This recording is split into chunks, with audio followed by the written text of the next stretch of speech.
Ito po. Magandang hapon ulit po sa inyo. Ako po si Ramon Gumapak, kusinero po ng Island Pacific, Dahat. Ang ating pong lulutuin po ngayong hapong to ay tungkol po sa pangat na pampano. Simple-simple lang po itong pangat ng pampano. Miski sino po ay kayang-kaya ito pong gawin. Ang kakaunti lang po ingredient po nito. Ito pong luya, sibuyas, kamatis, meron po tayong labanos, meron pong kangkong, at ito pong jalapeno. Ito pong jalapeno, ang pampano, malinis na po ito. Kung gusto po nyong dalawang hati o kaya tatlong hati, nasa inyo po yon. Hatiin lang po natin sa tatlo.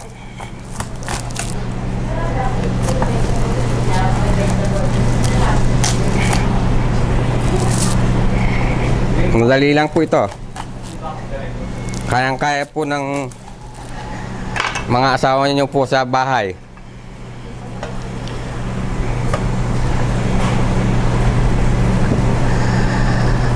Umpisa na natin po ang pagluluto. Umpisa na po natin ang pagluluto po ng pangat na pampano. Simpleng-simple lang po yan. Konting tubig lang po ilalagay natin.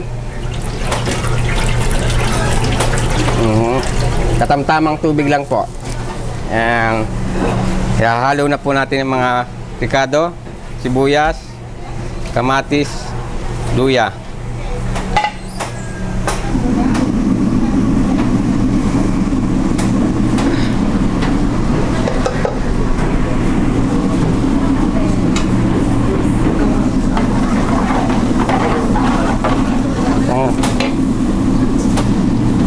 Pwede po ninyong durugin ng sibuyas at kamatis, kasama po lahat ng ricado.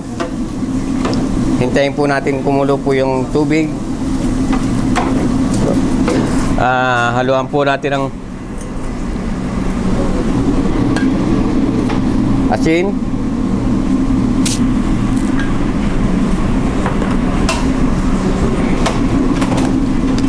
kaunting paminta po. Kaunti lang na paminta.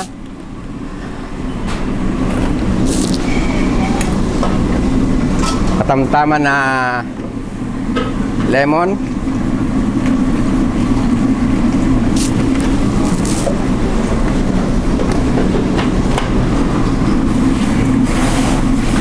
Saka po natin hintayin ang pagkulo. Napakasimple po ang pagluluto ng pangat at madali pong lutuin. Kung nagugutom po kayo, ito po ang madali nyong hiyain sa bahay. Hintayin na lang po natin kumulo.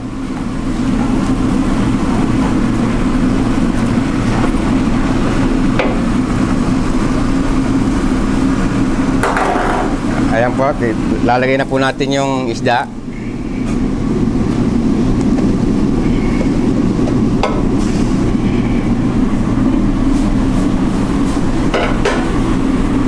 Pakuluan po natin ng tatakpan po natin ng hintayin po natin mga 20 minutes po para po natin titingnan po natin kung okay na po yung ating nilulutong pampano, pangat na pampano.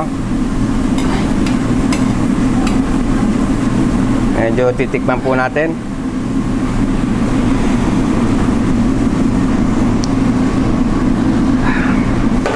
Konting asin pa ha.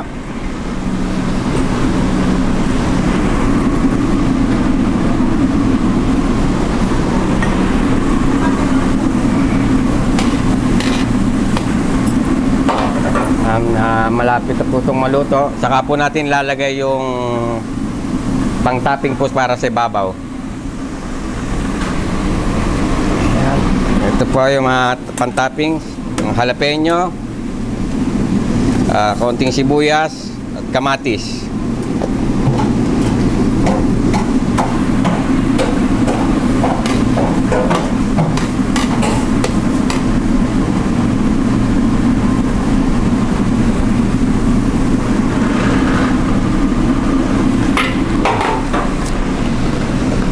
Dagdagan po natin ng konting lemon.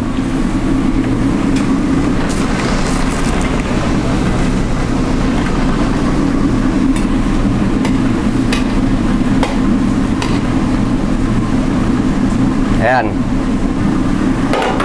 Meron na po tayong pampano na pangat. Pwede na po natin ihain.